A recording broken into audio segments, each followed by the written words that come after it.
Os comentários da Bíblia, elaborados por Jimmy Swaggart, podem ser considerados um dicionário bíblico, uma enciclopédia bíblica. Com esses recursos, você terá a oportunidade de se aprimorar. Para fazer o seu pedido, ligue ou visite o site.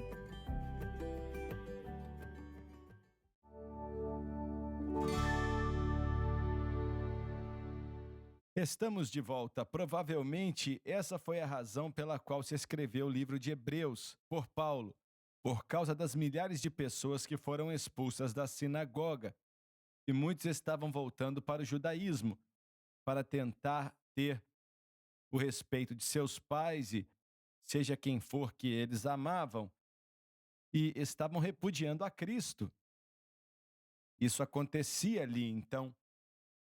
Foi por isso que Paulo, junto com outros, receberam ajuda financeira para eles e levavam dinheiro para Jerusalém para tentar servi-los. Era o que ele fazia. Existem evidências que era um grupo bem grande, certo? E isso é o que vemos que começou em Atos 11, depois Atos 12, e isso continuou por todo o ministério dele. Se pegarmos a ideia da sinagoga e vermos que as pessoas declaram que seus parentes estão mortos por causa da fé deles em Cristo e a sociedade está rejeitando a eles, a renda desse indivíduo vai ser escassa ou quase nada. E a habilidade de ter comida, abrigo, as necessidades básicas não existem. E aí, quando vem uma seca na terra que afeta pessoas que têm as coisas, você danifica duas vezes as pessoas que não têm nada. Então, por 30 anos, Paulo se preocupava com as pessoas em Jerusalém como resultado dessa perseguição. Olha para o próximo versículo aí. Era pior que ser excomungado. Você era preso, te matavam, coisas muito ruins. Verdade. Comece com o versículo 2, por favor. Alguns homens piedosos sepultaram Estevão. Mostra como Estevão era apreciado e fizeram por causa dele grande lamentação. Que diferença entre a morte dele e a de Ananias e Safira. Saulo, por sua vez, devastava a igreja. Parecia que ele era o líder dessa perseguição, e creio que ele era.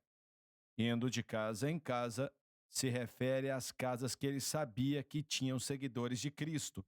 Arrastava homens e mulheres e os lançava na prisão. Sem se importar com idade ou sexo, forçava todos eles a ir diante dos magistrados, os que haviam sido dispersos. Vamos voltar para o versículo 3 antes de continuar com o 4. Alguns pensam que mesmo Paulo não matando literalmente a pessoa, tacando a pedra, mas alguns morreram como resultado dele os prendendo e colocando eles na cadeia. E com isso eles apanharam, eram torturados e alguns faleceram por causa do que Paulo fez. Acredito que, ainda que, mesmo esquecendo as coisas que ficam para trás, ele sempre pensava naquilo e não era fácil de esquecer. E creio que foi algo que ele vivia com aquilo e machucava ele. Ele nunca falou disso, só mencionou esquecendo as coisas que ficam para trás. Ele falava que era o pior dos pecadores. E eu esqueci aonde fica isso, mas ele descreve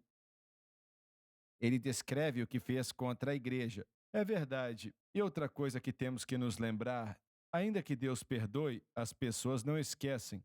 É verdade. Então, se houvesse uma mesa vazia na casa em Jerusalém, até mesmo na casa cristã, entendemos o mandamento de perdoar, mas talvez isso tenha trazido essa rincha entre Paulo e a igreja de Jerusalém, o resultado de família após família, após família, após família, que olhava para um cômodo vazio ou para uma casa vazia e para a sua perca. E Deus perdoa e também temos que perdoar. Mas seria difícil perdoar o homem ou receber do homem que foi responsável por eliminar seu filho, sua filha, seu esposo e sua esposa. A palavra devastando aqui quer dizer que ele estava arrastando pessoas para fora de suas casas, sem mostrar misericórdia. E, assim, outra vez, pense nisso. Uma das razões pela qual penso que Paulo teve um tempo difícil foi porque As pessoas pensavam: você acha que Deus vai dar a esse homem o significado dessa tal nova aliança? Esse que devastava a igreja, que era um terrorista de marca maior, era o que ele era. E então era difícil para a igreja. Alguém falou há um instante atrás: Deus perdoa e Deus esquece. As pessoas não fazem nenhum dos dois, infelizmente. Não vemos nada que diz que eles queriam fazer de Paulo pastor da igreja, não é? Não, não vemos nada disso mesmo, não. Mas eu sinto que muitos deles tiveram dificuldade em perdoá-lo. E pode não ter sido o caso, mas conhecendo a humanidade, acho que foi difícil para alguns. Creio que foi parte da dificuldade que Paulo teve em relação a ir até a igreja primitiva. E outra vez, só posso basear no entendimento que temos da natureza humana. O que ele fez com Estevão? Ele pegou a veste do pessoal, ele estava consentindo a morte deles. Tenho pressentimento de que ele estava torcendo, estava no meio daquilo ali. E Estevão era uma pessoa muito favorecida dentro da igreja. O que Paulo fez ali e depois sai para viajar, indo de casa em casa, arrastando pessoas para fora para tentar matá-los. Olha, ele era um homem muito terrível. Ele era mesmo. Isso é o mínimo para dizer dele, né? E para Deus dizer: é você que vai levar meu testemunho para reis e para Israel e para os gentios. E ele escreve a maioria do Novo Testamento, pelo menos um terço dele. E aí você vê ele transformado e sendo perseguido como foi. Acabei de ler 2 Coríntios 11, quando diz que ele apanhou com a vara e quase que morreu, foi preso e todas essas coisas por fazer o que fez com cristãos e depois ver isso acontecendo com ele. Há vários anos atrás, eu li um livro sobre Saulo. O escritor disse que se Saulo tivesse apanhado mais uma vez, ia ter afetado a espinha dele de maneira que ele não ia caminhar mais o resto da vida dele.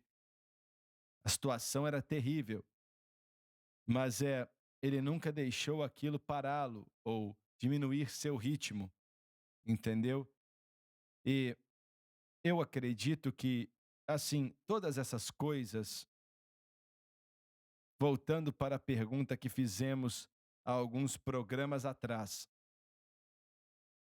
por quê? E sei que respondemos, e responderam muito bem, mas Deus não escolheu a Pedro, independentemente do que a Igreja Católica diz, para estar nessa posição. Também não escolheu João ou nenhum dos outros. Escolheu a esse homem, que era o pior inimigo da igreja. Mas a vida dele foi totalmente transformada. Mas ainda assim, a igreja teve dificuldades em aceitá-lo e recebê-lo. Eles tiveram muita dificuldade. Quando você pensa na história da igreja, nos meus estudos, a igreja primitiva se apaixonou por Paulo. Estou falando assim, no segundo século. No segundo e terceiro século, o que Paulo escreveu se tornou a diretriz, qualquer outra coisa, quando comparavam com o cânon bíblico. Se preocupavam com as pessoas se alinhando com o que Paulo pregou. Mas não vejo isso na igreja primitiva, isso do primeiro século.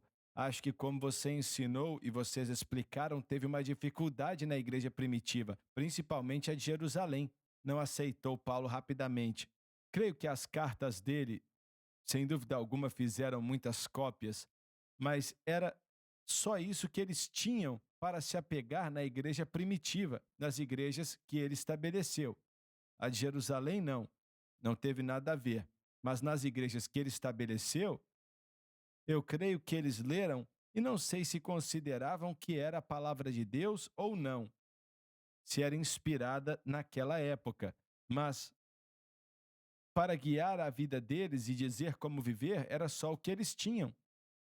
E lembrando que Paulo ensinava a nova aliança baseada na antiga, e ele tinha as escrituras da antiga aliança para declarar verdades para as pessoas. e alguns conheciam aquilo naquela época. Creio que foi isso que ele fez.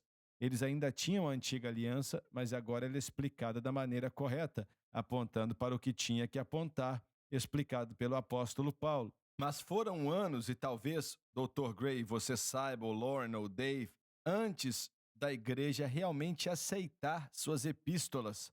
E acho que Hebreus foi o último livro que aceitaram. Provavelmente não enquanto ele vivia. Não enquanto ele vivia. Demorou algumas centenas de anos depois. Certamente depois que João tinha morrido no segundo século. E acho que quando chegou a época de nomes famosos na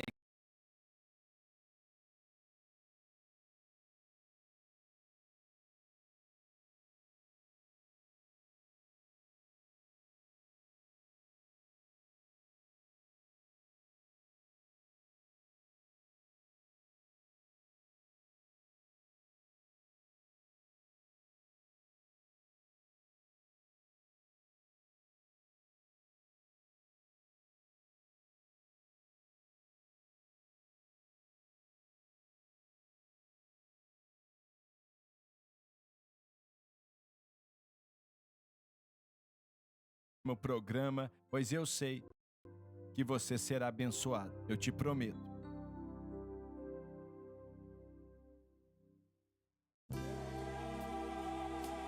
Obrigada por assistir o programa de hoje, um estudo na palavra. Assista os programas arquivados online no site sunlifetv.com.